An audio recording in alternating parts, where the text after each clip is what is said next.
My husband, George, got my friend Rachel pregnant. Oh, come on. What's with your face?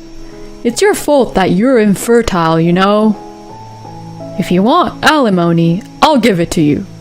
Is $20,000 enough?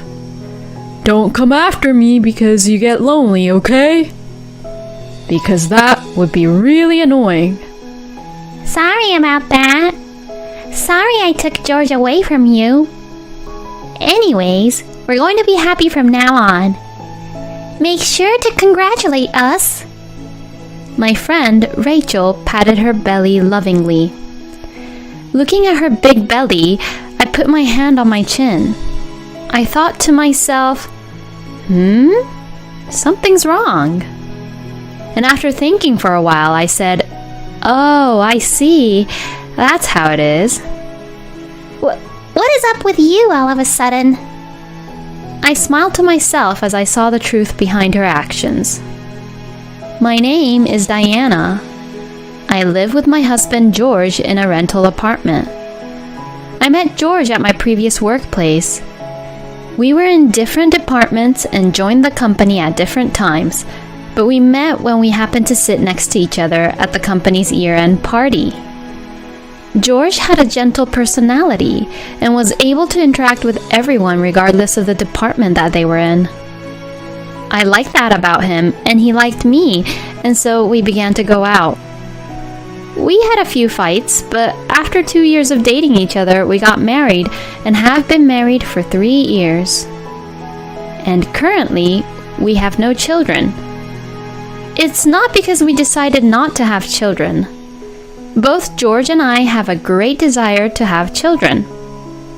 We have talked about it throughout our relationship, and both George and I love children.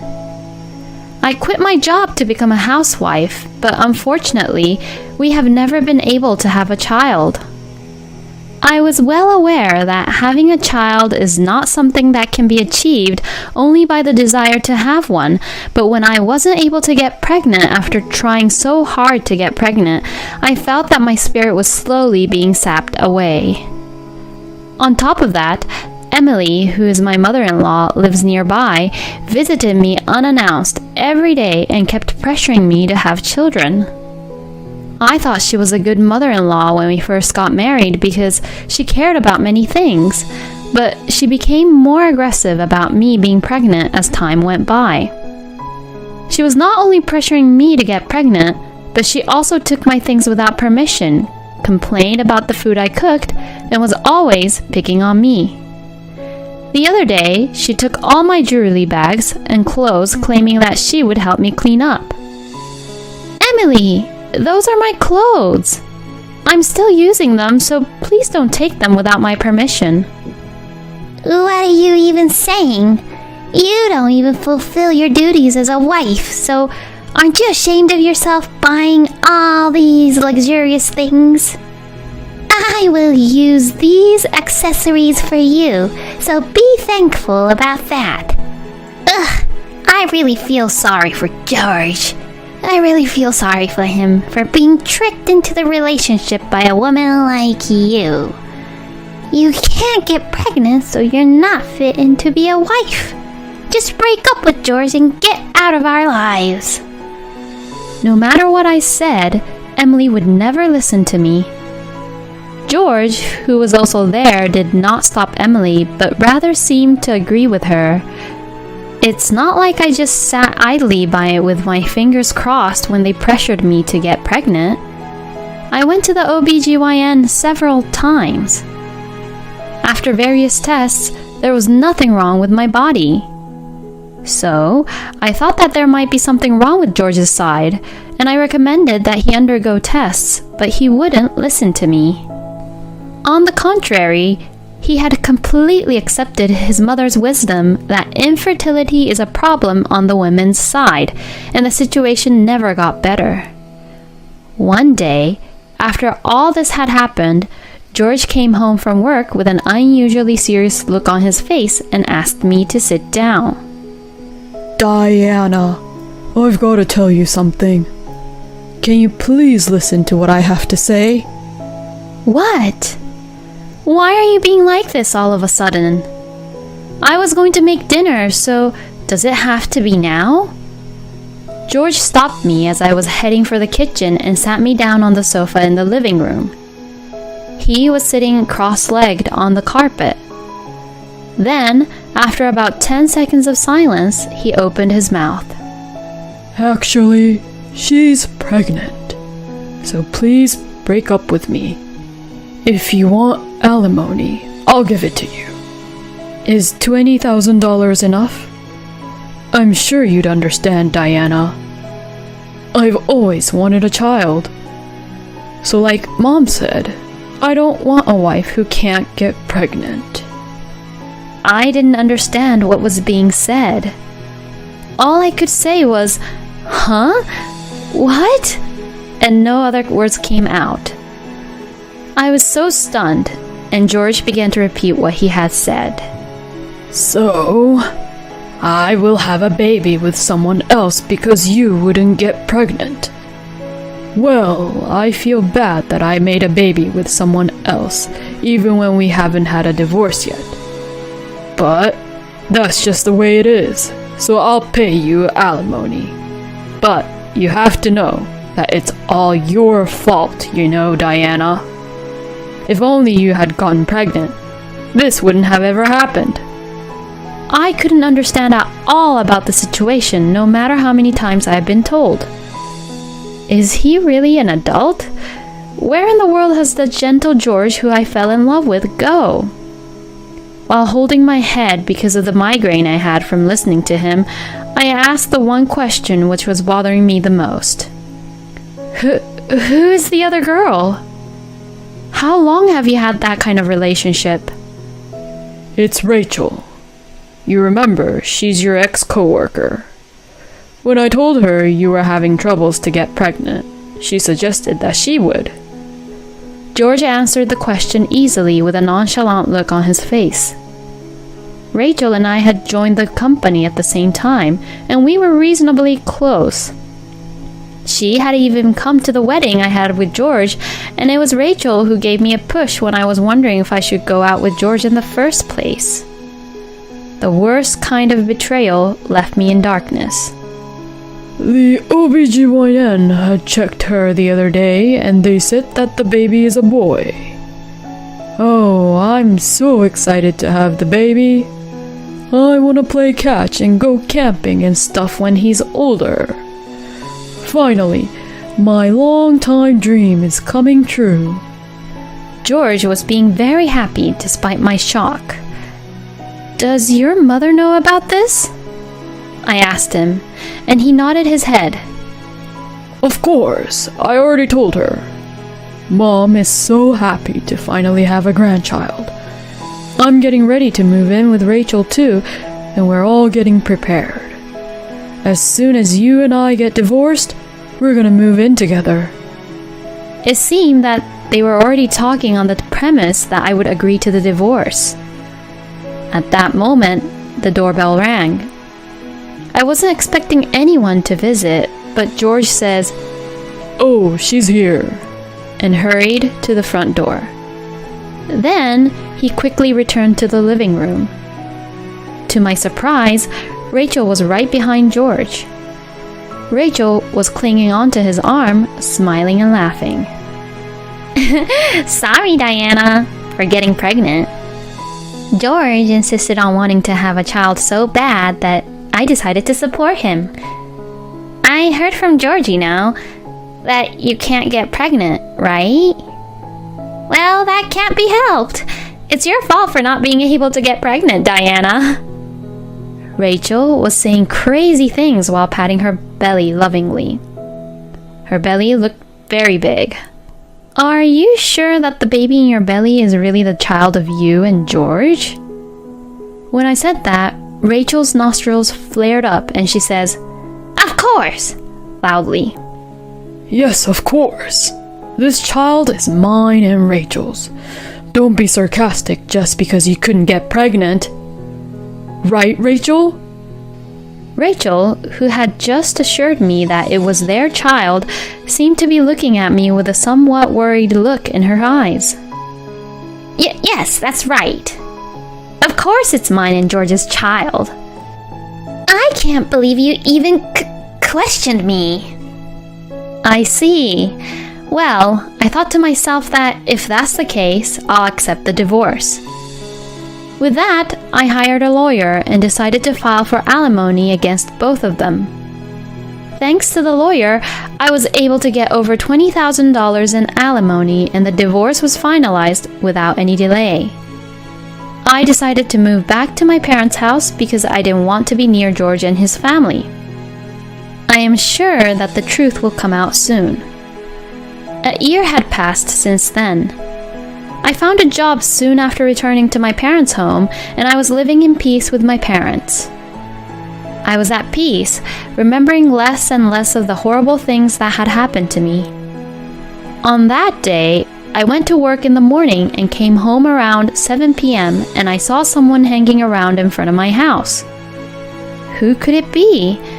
I wondered, and as I approached, I saw that they had noticed me and immediately called out to me. Oh, Diana, where were you? I was waiting for you all this time. It was George and his mother who were wandering around and acting suspiciously. They had come here on their own without any prior notice, and they were acting like fools. What are you both doing here? We're not a married couple anymore, so we have no business with each other anymore. Saying this, I tried to squeeze my way between the two of them and enter the house, but I was blocked by being grabbed by my arm. What's with your attitude? We've come out all the way here, so I'm never leaving until you listen to what I have to say. Then, George started talking about what had happened after the divorce. There was a lot of complaining and other unrelated talks, but to summarize, it seems that he was deceived by Rachel. Rachel had been very supportive to George and Emily when she first moved in with them, by doing house chores and taking care of Emily, but after the birth of their child, she changed drastically. She left all the housework to Emily because she was physically exhausted, and she spent all day online shopping and only took care of the child when she felt like it. There were also concerns about the newborn child. The child did not resemble George at all. Unable to shake off her suspicions, Emily conducted a DNA test without telling Rachel and found that the child was not related to George. When George had questioned her, Rachel simply took the child and left the next night. I understand the situation, but what does that have to do with me? A woman who can't even get pregnant with a child is an unfit wife, right? You still care about that? Don't be stubborn. Let's start over again. Mom is getting older, and she says it's hard for her to do the house chores every day, and I quit my job and do a part-time job, so our finances are tight. We're divorced, but we used to be a family, so let's help each other out here. Right? Apparently, when we were getting divorced, I sent a letter to George's company of what had happened, which led to rumors about what was going on, and he ended up leaving the company. In other words, these two are trying to make me their ATM and a housekeeper. Seriously, how low can they get? When I was dumbfounded and remained silent, Emily, who took the advantage of the situation, opened her mouth. If you're back at your parents' house, you haven't remarried yet, have you? Well, I'm not surprised at all. The only one who will marry a helpless woman like you is my kind son, George. Now hurry up and pack your bags and come with us. From the way Emily spoke, it seemed that she was still treating me like an unfit wife. I could only think that she was taking advantage of me to have such an arrogant attitude when they were the ones who were in a position to ask for help. It's about time I put an end to this around here. I see, so that's what happened. Come to think of it, you haven't apologized to me at all yet. If you get down on your knees and apologize, I'll maybe consider getting back together with you. What do you say? Had they never thought that I would say something like this? George and Emily looked at each other in surprise. Then Emily shouted, Why should I apologize to you? but George stopped her. He probably decided that this time it was better to apologize honestly. George pulled onto Emily's arm, kneeled down on the ground, and bowed his head. Seeing this, Emily had also reluctantly got down on her knees. I'm sorry. Please come back. Let's start over again. I'm sorry for saying terrible things. All right, please look up, both of you. They both thought that I had agreed to get back together with George. George and Emily looked up with smiles on their faces. Well then, let's get back together. I crossed my arms deliberately and pretended to think about it. And then this is what I said. I've actually thought about it, but I still don't want to get back together with you. It's too bad that you both got down on your knees and apologized to the person who you looked down on. You two should just continue to live together in solitude. That's what you two deserve. George and Emily opened their mouths and looked very surprised. Then their faces turned bright red, probably from embarrassment and anger. You! I can't believe you took advantage of us. That's enough. You're the one who's done enough. No matter what you say, I have no intention of getting back together at all. As I said this, Emily looked frightened and stepped back. Then, somebody had come over. To my surprise, it was 2 police officers. Apparently, one of our neighbors saw me being harassed and called the police. George and Emily rushed to explain themselves, but in the end, they were taken away by the police.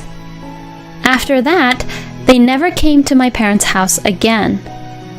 Rumor has it that Rachel's whereabouts were unknown, and since the divorce between them had not yet been finalized, the family's finances were collapsing due to George and Emily being forced to pay for purchases made with George's credit card by Rachel.